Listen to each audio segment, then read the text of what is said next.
பொன்னியின் செல்வன் ஐந்தாம் பாகம் தியாகச் சுடர். அத்தியாயம் 4. நந்தி முழுகியது. படகு கால்வாயில் போய்க் கொண்டிருந்த போது இளவரசர் நிமிஷத்துக்கு நிமிஷம் கால்வாயின் நீர்மட்டம் அதிகமாகிக் கொண்டிருப்பதை கவனித்தார். படகு தத்தளித்துக் கொண்டிருந்தது. முருகையன் அதை செலுத்துவதற்கு வெகு பாடுபட்டுக் கொண்டிருந்தான். புயலின் வேகமும் வினாடிக்கு வினாடி அதிகமாகிக் கொண்டிருந்தது. இருபுறமும் மரங்கள் சடசடவென்று முறிந்து விழுந்து கொண்டிருந்தன. நந்தி மண்டபத்தை நெருங்கி படகு வந்தது. இளவரசர் அந்த மண்டபத்தை பார்த்தார். நந்தியின் தலைக்கு மேலே தண்ணீர் வந்திருந்தது.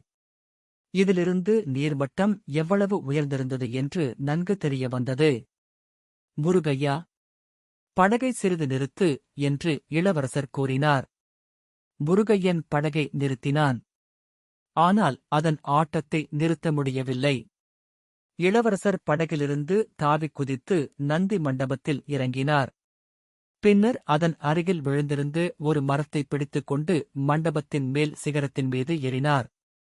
அங்கேயிருந்து சுற்றுமுற்றும் பார்த்தார். கால்வாய்க்கு கீழ்ப்புறம் முழுதும் ஒரே ஜலப்பிரளயமாக இருந்தது. தென்னந்தோப்பில் பாதி மரங்களுக்கு மேல் அதற்குள் விழுந்து விட்டிருந்தன. இடைவெளி வழியாக பார்த்தபோது கடல் பொங்கி அந்த தென்னந்தோப்பின் முனை வரையில் வந்துவிட்டதாக தெரிந்தது. வடக்கே சூடாமணி விஹாரம் இருந்த திசையை அருள்மொழிவர்மர் நோக்கினார். விஹாரத்தின் வெளிப்படிக்கட்டுகள் வரையில் கடல் பொங்கி பரவியிருந்தது தெரிந்தது. பொன்னியின் செல்வருடைய மனத்தில் அப்போது ஓர் எண்ணம் உதயமாயிற்று. அது அவருடைய உடல் முழுதும் சிலிர்க்கும்படி செய்தது. முருகையா, படகைத் திருப்பிக் கொண்டு போ, விஹாரத்தை நோக்கிவிடு என்றார் இளவரசர். அதிகமாக பேசிப் பழக்கமில்லாதவனும் இளவரசரிடம் அளவிறந்த பக்தி கொண்டவனுமான தியாகவிடங்கரின் மகன் ஏன் என்று கூட கேளாமல் படகை திருப்பிச் சூடாமணி விஹாரத்தை நோக்கிச் செலுத்தினான். வரும்போது ஆன நேரத்தைக் காட்டிலும் போகும்போது சிறிது குறைவாகவே நேரமாயிற்று. ஆனால் இளவரசருக்கோ ஒவ்வொரு வினாடியும் ஒரு யுகமாக இருந்து கொண்டிருந்தது. படகு விஹாரத்தை அடைந்தபோது பொங்கி வந்த கடல் ஏறக்குறைய விஹாரம் முழுவதையும் சூழ்ந்து கொண்டிருந்தது. நீர்மட்டம் மேலே ஏறிக்கொண்டுமிருந்தது. ஈழ நாட்டிலுள்ள விஹாரங்களைப் போல் நாகைப்பட்டினம் சூடாமணி விஹாரம் அக்காலத்தில் அவ்வளவு கம்பீரமாகவோ உயரமாகவோ அமைந்திருக்கவில்லை. இன்னும் கொஞ்சம் தண்ணீர் மேலே ஏறினால் விஹாரத்தின் மண்டப சிகரம் கூட முழுகிவிடும் என்ற நிலைமை ஏற்பட்டிருந்தது. இளவரசர் படகிலிருந்து தாவித் தண்ணீரில் முழுகாமலிருந்து ஒரு மண்டபத்தின் மேல் தளத்தில் குதித்தார். அங்குமிங்கும் பரபரப்புடன் ஓடினார். விஹாரத்தின் அடித்தளத்துக்கு அவர் போகாமல் மேல் மாடங்களில் ஒவ்வொரு பகுதியாக தேடிக் கொண்டு வந்தார். மேல் மாடங்களிலேயே சில இடங்களில் மார்பப் அளவு தண்ணீரில் அவர் புகுந்து செல்ல வேண்டியதாயிருந்தது. மேலும் மேலும் ஏமாற்றம் ஏற்பட்டுக் கொண்டிருந்தது. கடைசியில் கௌதம புத்தரின் உருவச்சிலை அமைந்திருந்த இடத்துக்கு வந்து சேர்ந்தார். அந்தச் சிலையின் மார்பப் அளவுக்கு தண்ணீர் ஏறியிருந்தது.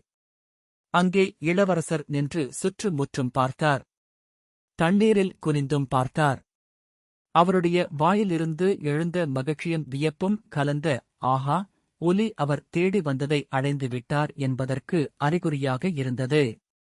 ஆம், புத்தர் சிலையின் அடியில் தண்ணீருக்குள்ளே பகவானுடைய பத்ம சரணங்கள் இரண்டையும் இறுகக் கட்டிக்கொண்டு ஆச்சாரிய பிக்ஷு உட்கார்ந்து கொண்டிருந்தார். பொன்னியின் செல்வர் தண்ணீரில் முழுகிப் பிக்ஷுவின் கரங்கள் இரண்டையும் சிலையிலிருந்து பலவந்தமாக விடுவித்துவிட்டு அவரை தூக்கி எடுத்தார். தண்ணீருக்குள்ளே பிக்ஷுவை தூக்குவது இலேசாக இருந்தது. தண்ணீருக்கு வெளியே வந்த பிறகு அவ்வளவு இலேசாக இல்லை. ஆஜானுபாகவும் நல்ல பலிஷ்டருமான அந்த பிக்ஷுவின் உடல் கனம் இளவரசரை திணறச் செய்தது. முருகையா, முருகையா என்று குரல் கொடுத்தார். இதோ வந்தேன் என்று சொல்லிக் கொண்டே முருகையன் படகைக் கொண்டு வந்தான். பொன்னியின் செல்வர் ஆச்சாரிய பிக்ஷுவை தூக்கிக் கொண்டு படகை நோக்கி விரைந்து சென்றார். அவருடைய கால்கள் தடுமாறின.